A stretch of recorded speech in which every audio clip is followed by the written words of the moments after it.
recording? I do. No? Oh, okay. I'm not recording at all. Have you been to the aquarium before? I have, yeah. It's an awesome place. Yeah, it's really cool. What should I not miss? What? What should I not miss? It was like 7 years ago, so I don't remember. Okay. Somebody said jellyfish.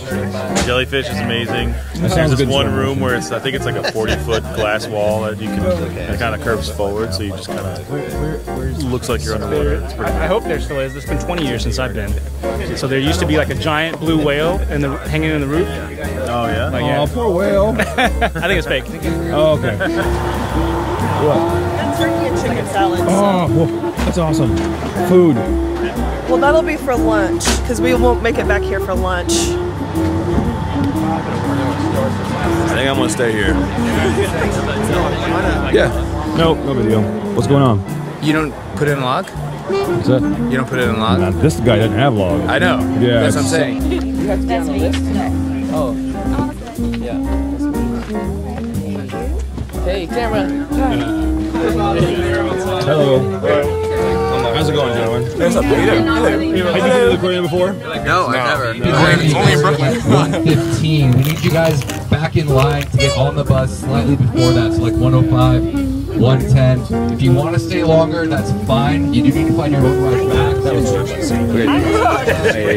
That's so funny. Usually I just flip it off. Is that like a Star Trek thing? Yeah.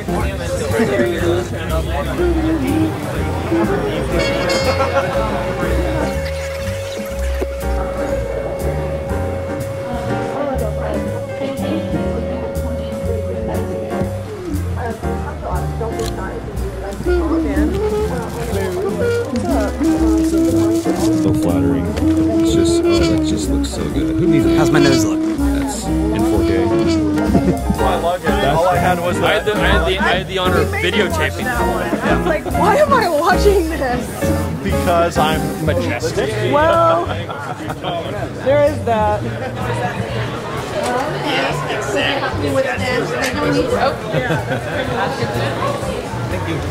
And the other poem is that Thank you.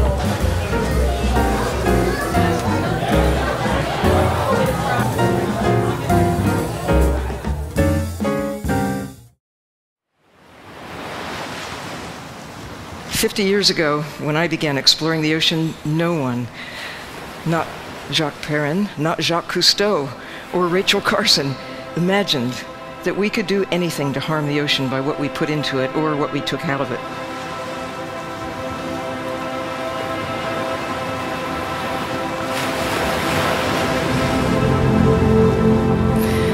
It seemed at that time to be a sea of Eden, but now we know, and we are now facing paradise lost. I want to share with you my personal view of changes in the sea that affect all of us, and to consider why it matters that in 50 years we've lost, or actually we've eaten more than 90% of the big fish in the sea. Why you should care that nearly half of the coral reefs have disappeared. Why a mysterious depletion of oxygen in large areas of the Pacific should concern not only the creatures that are dying, but it really should concern you. I'm haunted by the thought of what Ray Anderson calls tomorrow's child, asking why we didn't do something on our watch to save sharks and bluefin tuna and squids and coral reefs and the living ocean while there still was time. Well, now is that time. I hope for your help to explore and protect the wild ocean in ways that will restore the health and, in so doing, secure hope for humankind. Just 10 years ago, I stood on the ice at the North Pole. An ice-free Arctic Ocean may happen in this century. That's bad news for the polar bears. It's bad news for us, too. Excess carbon dioxide is not only driving global warming, it's also changing ocean chemistry, making the sea more acidic. That's bad news for coral reefs. And oxygen-producing plankton, also bad news for us. We're putting hundreds of millions of tons of plastic and other trash into the sea, millions of tons of discarded fishing nets, gear that continues to kill. We're clogging the ocean, poisoning the planet's circulatory system, and we're taking out hundreds of millions of tons of wildlife, all carbon-based units. Barbarically, we're killing sharks for shark fin soup, undermining food chains that shape planetary chemistry and drive the carbon cycle, the nitrogen cycle, the oxygen cycle, the water cycle, our life support system. Incredibly, we're still killing bluefin tuna, truly endangered and much more valuable alive than dead. All of these parts are part of our life support system. The next 10 years may be the most important. In the next 10,000 years, the best chance our species will have to protect what remains of the natural systems that give us life. To cope with climate change, we need new ways to generate power. We need new ways, better ways to cope with poverty, wars, and disease. We need many things to keep and maintain the world as a better place. But nothing else will matter if we fail to protect the ocean. Our fate and the ocean are one. On the high seas and in coastal areas, wherever we can identify critical places, new technologies are needed to map, photograph, and explore the 95% of the ocean that we have yet to see. The goal is to protect biodiversity, provide stability and resilience. We need deep diving subs, new technologies to explore the ocean. We need maybe an expedition, a TED at sea, that could help figure out next steps. I wish you would use all means at your disposal.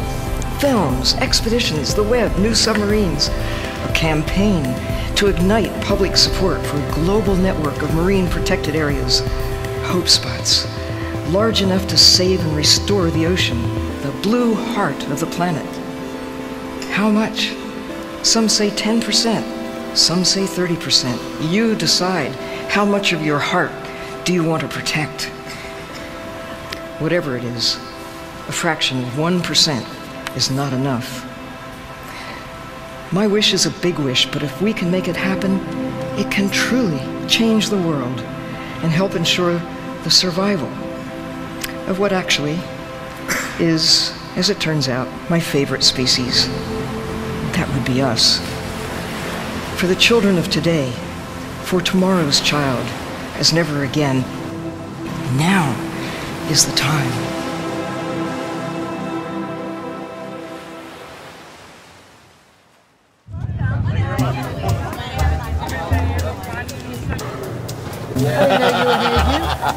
What? I didn't know you were here. You're presenting. We came late. We actually had to come separately. All right. Yeah, because we were really trying to get this long exposure.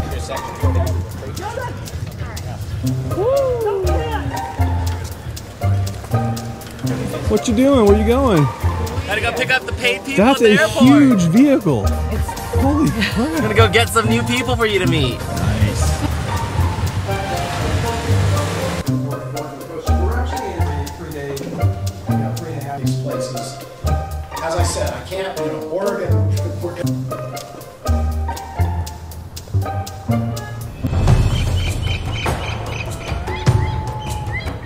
So what we have here is some indigenous wildlife called Alpha pictorius.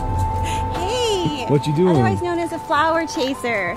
I'm out here photographing these flowers, these purple flowers.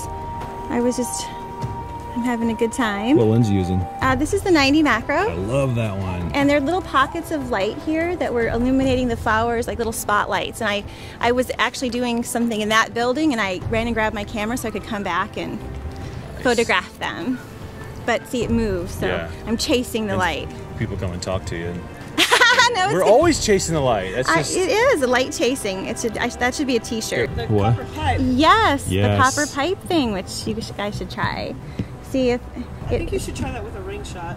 Yeah, see how the purple reflects off the interior I'm of all the... about twisting that light. Yeah. One of my favorite things to do is I'll grab like plastic clear cups at the reception, and hopefully there's glass, but that plastic works too. Right. And I'll twist it and it'll just bend the light, but I've heard of that, never tried it myself. Yeah, well, really cool. I actually had a friend cut these up for me, and it just, with the macro especially, it's so close that it just acts like a little tiny reflector that bounces.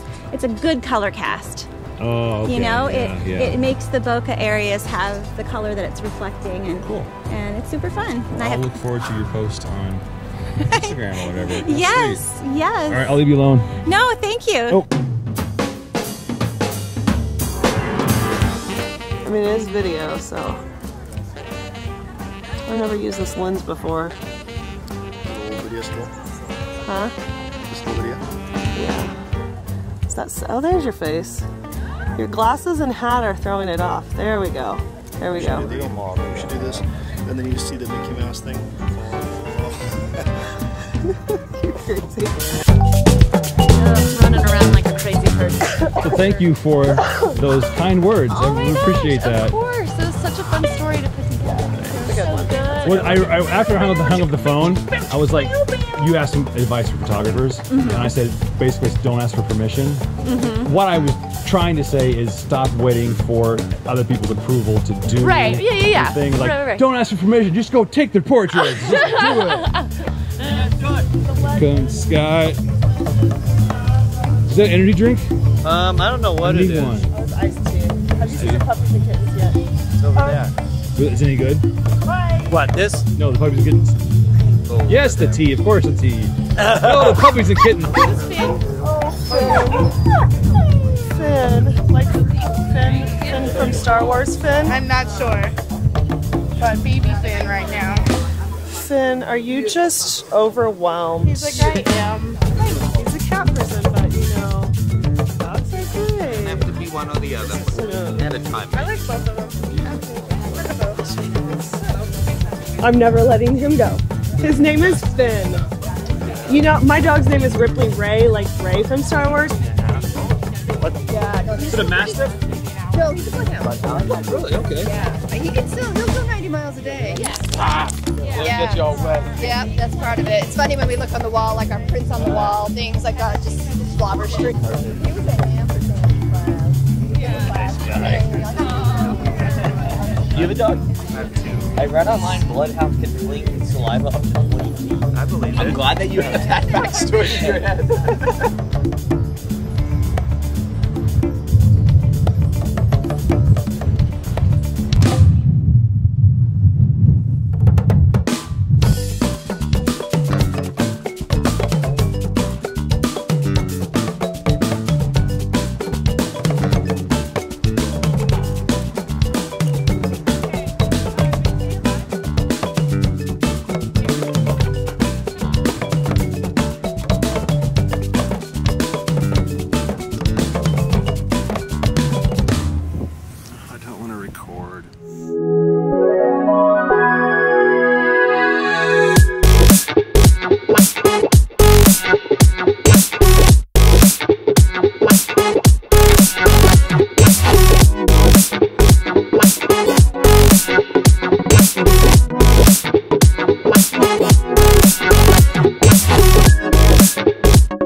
Photography and real film.